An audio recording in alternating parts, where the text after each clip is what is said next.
Hello les amis, aujourd'hui nous allons parler de dysmorphophobie, ou quand le corps perçu et le corps réel sont à des années-lumière l'un de l'autre. Alors si la plupart d'entre nous, nos petits défauts, constituent notre charme et notre singularité, pour les personnes souffrant de dysmorphophobie, ces défauts vont être le centre de toute leur attention et être vécus comme des monstruosités invalidantes. Donc voyons ensemble cette maladie qui empoisonne l'existence de certains. Alors, commençons par la définition. Donc, la dysmorphophobie est un trouble de l'image de soi qui génère de très fortes angoisses, d'où sa classification dans les phobies et sa proximité avec les troubles obsessionnels compulsifs. Donc, dans cette maladie pour le moins complexe, la personne va se focaliser sur l'un ou l'autre défaut physique, à la base objectivement minime, voire même inexistant aux yeux des autres, et elle va en faire le malheur de sa vie. Donc la perception du défaut est à ce point déformée que l'idée d'être monstrueux ou monstrueuse à voir n'est pas loin. Donc toute la vie de l'individu va tourner autour de cette perception erronée et une vive anxiété va s'emparer de la personne.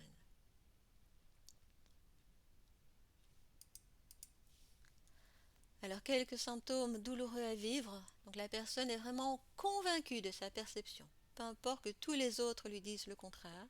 Donc pour elle, il n'y a aucun doute, il s'agit d'une réalité absolue.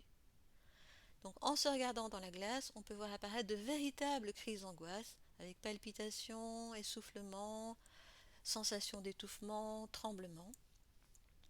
On va aussi retrouver une tendance à la paranoïa, c'est-à-dire que la personne est tellement convaincue de sa laideur qu'elle aura le sentiment que tout le monde se moque d'elle, qu'on parle d'elle et qu'on la trouve vraiment affreuse. On va observer une nette tendance au repli sur soi et éviter les sorties, éviter au maximum tous les contacts extérieurs. Donc dès lors, la vie sociale et professionnelle vont être fortement perturbées. L'obsession peut parfois même tourner au délire, un véritable délire, et la quête est souvent infinie, et la médecine esthétique n'aura que peu d'effet sur l'image de soi perçue. C'est-à-dire que le problème va survivre à la chirurgie s'il y a chirurgie. Alors la dysmorphophobie peut exister en tant que telle et porter sur n'importe quelle partie du corps et du visage. Néanmoins, elle est quand même souvent en lien avec les personnes souffrant d'anorexie et de boulimie. Donc, par exemple, la plupart des personnes anorexiques qui souffrent d'anorexie se voient dans la glace comme étant réellement énormes et pleines de graisse. Donc ce n'est pas qu'elles se sentent énormes, mais elles se voient réellement comme telles. Donc elles ont vraiment l'impression que c'est une réalité objective. Donc la perception du corps dans l'anorexie et la boulimie se retrouve ainsi totalement faussée et va aggraver le trouble alimentaire. Puisque je me vois énorme, la chasse au gras va se poursuivre d'autant plus.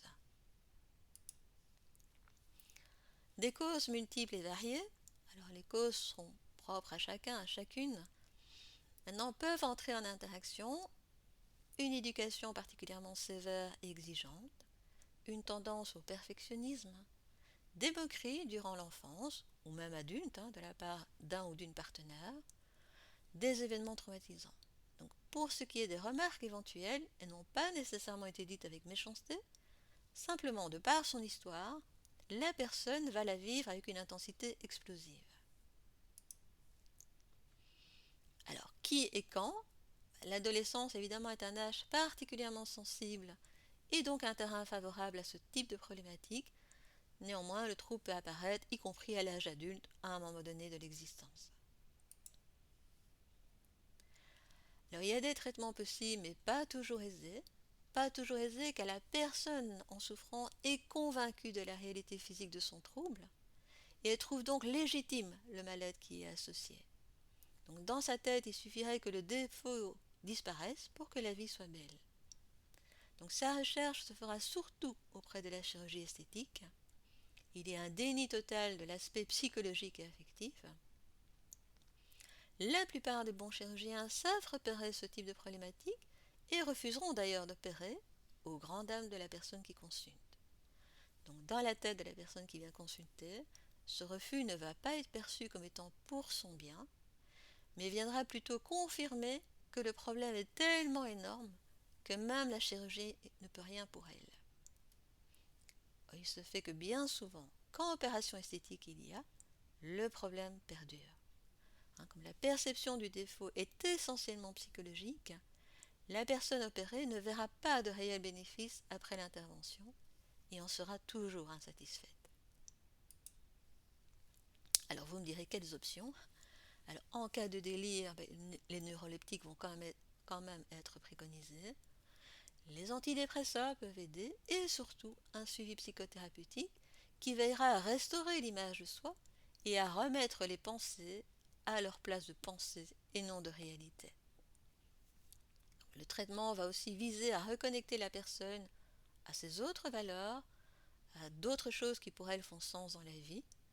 Donc il s'agit de la recentrer sur son être plutôt que sur le physique exclusivement. Pour conclure, donc la dysmorphophobie n'est pas un simple problème d'image de soi où quelques complexes viendraient de temps à autre nous importuner. C'est bien plus important que ça. Il s'agit d'un trouble qui paralyse la vie de l'individu et qui va se répercuter sur tous ses secteurs de vie. Et l'angoisse générée par ce trouble va vraiment venir teinter la journée heure après heure. De la même manière, si la correction esthétique d'un petit défaut sera applaudie par l'individu complexé, elle n'apportera malheureusement que peu de bienfaits à l'individu souffrant de cette phobie. Si vous avez des questions, n'hésitez pas à me contacter via mes sites internet, dont vous avez les références dans le descriptif de cette vidéo. Si vous avez aimé, songez à vous abonner à ma chaîne. Quant à moi, je vous souhaite des jours à venir où vous prenez bien soin de vous, où vous prenez conscience de votre valeur personnelle, de votre force intérieure. Je vous dis à bientôt et je vous embrasse.